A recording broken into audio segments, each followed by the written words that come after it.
cứ thải bay nè ya phải mà tông kê mà nơi nương lên cái đồ đi ham đi ya cứ bay nè ya phải mà tông kê mà nơi nương lên cái đồ đi ham đi ô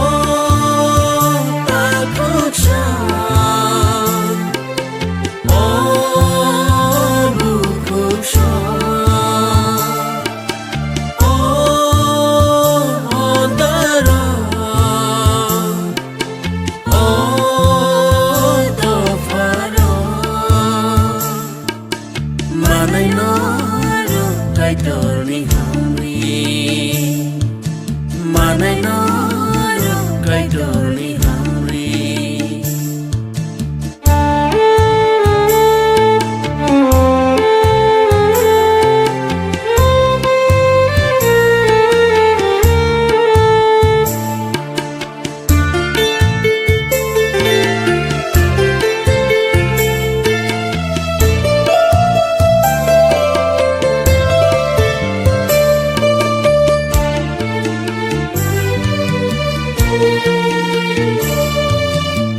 Daro